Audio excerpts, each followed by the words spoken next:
दोस्तों, आज हम आपके साथ एक ऐसी ही हैरान कर देने वाली घटना लेकर आए हैं और आज हम बात करने वाले हैं लखनऊ से सटे हुए एक मेहरा गांव की।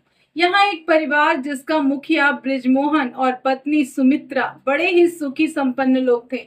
इनके दो बच्चे होते हैं, एक लड़का विवेक जिसकी उम्र अभी 16 साल होती है और एक बेटी रागिनी जिसकी उम्र 18 वर्ष होती है और ये अपने परिवार के साथ काफी खुश होते हैं। ब्रिजमोहन के पास अच्छी आमदनी थी, इसीलिए वो गांव के लोगों को उधार भी दिया करता था और बदले में जो कुछ इंटरेस्ट बनता था वो भी लिया करता था। लेकिन ब्रिजमोहन किसी पर ज्यादा दबाव नहीं डालता था। ब्याज के लिए अगर कोई ब्याज नहीं दे पाता था तो उसका ब्याज वो माफ कर दिया करता था। मतलब कि ब्रिजमोहन एक काफी अच्छा और काफी सम्मानजनक व्यक्ति था। और दोस्तों, इनका बिजनेस और धंधा काफी अच्छा था। बेटी रागनी अब आगे पढ़ना चाहती थी, वो नीट की तैयारी करना चाहती थी और इसीलिए वो अपने पिताजी से बात करती है और कहती है कि पापा, मैं आगे पढ़ना चाहती हूँ। ब्रिजमोहन इस बात के लिए तुरंत तैयार हो जाता है और कहता है कि अगर तुम्हारी इच्छा है तो ठीक है।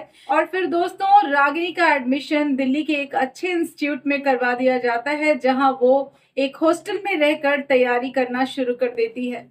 जबकि बेटा विवेक भी अपने पिता से जिद करता है और कहता है कि मैं भी दीदी के साथ वहीं रहकर दिल्ली में ही तैयारी करना चाहता हूँ। लेकिन ब्रिजमोहन इस बात से साफ इनकार कर देते हैं। ब्रिजमोहन की पत्नी कहती है कि क्या हुआ, बेटे को भी वहीं भेज दो, दोनों भाई बहन मिलकर साथ तैयारी कर लेंगे। और तब ब्रिजमोहन अपनी पत्नी को समझाता है और कहता है कि देखो, लड़कों को इस तरह से इतनी जल्दी आजाद नहीं छोड़ना चाहिए, वो बिगड़ जाएंगे। अभी विवेक छोटा है, थोड़ा और बड़ा हो जाएगा तो फिर मैं उसे रागनी के यहाँ भेज दूंगा, लेकिन अभी नहीं। वहीं पर दोस्तों, रागनी अब दिल्ली के एक इंस्टीट्यूट में रहकर पढ़ाई करने लगती है, लेकिन वहां जाते ही उसकी दोस्ती तीन चार ऐसी लड़कियों से हो जाती है जो कि आवारा किस्म की होती हैं। और दोस्तों, उन्हीं तीन चार लड़कियों के आवारा दोस्त भी होते हैं जो लड़के होते हैं। और उनमें से एक दोस्त का नाम था विराज। विराज लड़कों में थोड़ा ठीक ठाक होता है और बाकी सब वहां पर अमीर बाप के बिगड़ैल औलाद ही होते हैं। और अब विराज और रागनी की अच्छी खासी दोस्ती हो जाती है। दोनों अक्सर अपने दोस्तों के ग्रुप को छोड़कर अकेले रहा करते थे और धीरे धीरे दोनों काफी ज्यादा करीब आ गए थे। उन दोनों की नजदीकियां बढ़ी और फिर दोनों आपस में प्यार करने लगे। और दोस्तों, ये दोनों अब अपने आप पर कंट्रोल नहीं रख पाते हैं। दोनों एक दिन होटल में जाकर गलत संबंध भी बना लेते हैं। दोस्तों, उम्र के ऐसे पड़ाव पर ये दोनों खड़े होते हैं जहां ये दोनों बस यही चाहते हैं कि कैसे भी इन्हें मौका मिल जाए और फिर ये दोनों एक दूसरे के साथ वक्त बिताएं। लेकिन जिस हॉस्टल में रागनी रहती थी, वहां की वार्डन बहुत ज्यादा कड़क थी और इसीलिए रागनी को ऐसे मौके काफी कम मिल पाते थे। लेकिन रागनी जो थी वो सिर्फ विराज की तरफ ही नहीं आकर्षित थी। रागनी के जीवन में और भी लड़के थे जो रागनी को जो भी लड़का सामने आकर प्रपोज करता, रागनी का मन उधर ही बहक जाया करता। जबकि रागनी जब अपने गांव में थी तो वो बहुत ही सीधी सादी और एक अच्छी लड़की थी।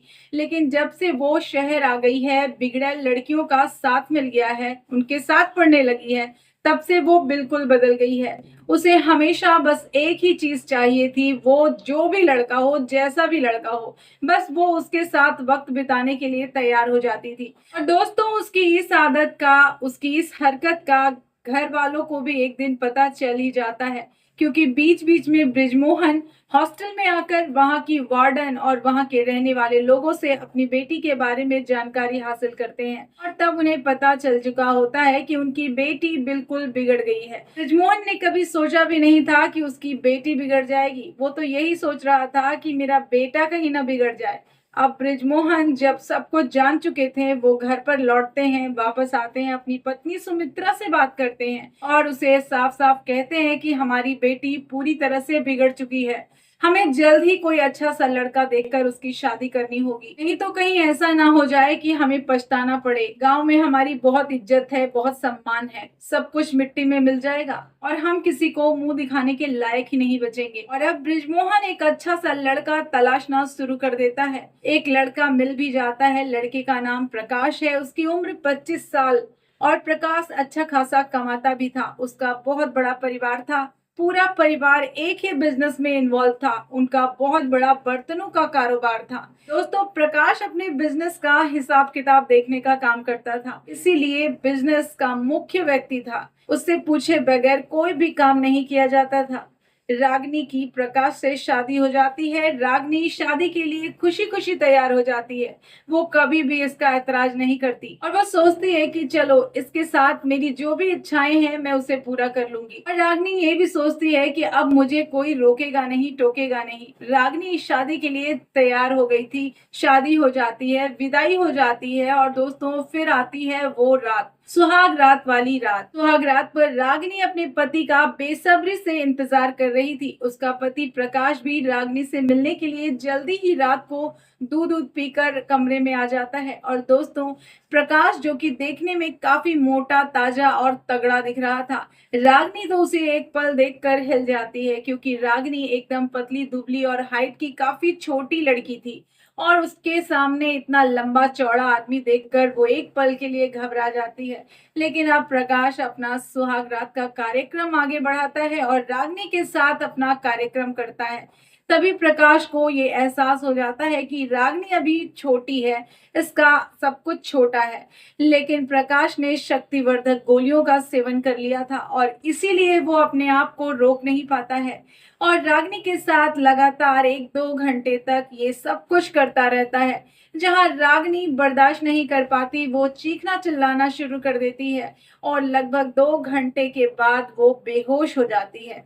रागनी को इस तरह से देखकर प्रकाश तो एकदम घबरा जाता है और तब उसे होश आता है कि कहीं रागनी को कुछ हो न जाए। और तभी वो रात को ही घर वालों को शोर मचाकर जगाता है और बताता है कि रागनी की तबीयत बहुत खराब हो गई है, उसे तुरंत ही लेकर हॉस्पिटल जाना होगा। और दोस्तों, घर के सभी लोग रागनी को लेकर हॉस्पिटल पहुंचते हैं, जहां पर डॉक्टर रागनी का जांच करते हैं। उन्हें पता चलता है कि रागनी का सुहाग रात था, इसीलिए डॉक्टर सिर्फ रागनी के पति प्रकाश को ही अपने पास बुलाते हैं और उससे कहते हैं कि तुम्हें शर्म नहीं आती? तुमने अपना वजन, अपनी औकात नहीं देखी? तुमने इस लड़की के साथ बहुत गलत किया है। अभी तो हम इसका ट्रीटमेंट कर दे रहे हैं, लेकिन आगे से तुम इस बात का ध्यान रखना, जब तक ये लड़की तुम्हारे लायक ना हो जाए तब तक तुम इसके साथ कुछ मत करना। दोस्तों, डॉक्टर ने ये भी कहा कि मैं समझ सकता हूँ कि तुमने ये सब कुछ पहली बार किया है, लेकिन अगर दोबारा कभी तुमने ऐसा कुछ किया ना, तो सीधा तुम पुलिस स्टेशन जाओगे और कंप्लेन मैं करूंगा। तो दोस्तों, आज की ये घटना को बताने का उद्देश्य किसी को भी दुखी करना नहीं है और ना ही किसी को परेशान करना है। ये घटना सिर्फ आपको सतर्कता और जागरूकता के लिए बताया जा रहा है, ताकि आप भी इस घटना से कुछ सीखें और सुरक्षित रहें, सावधान रहें। दोस्तों, ऐसे ही इंटरेस्टिंग वीडियो के लिए हमारे चैनल पर बने रहें और वीडियो को लाइक और चैनल को सब्सक्राइब जरूर करें। धन्यवाद।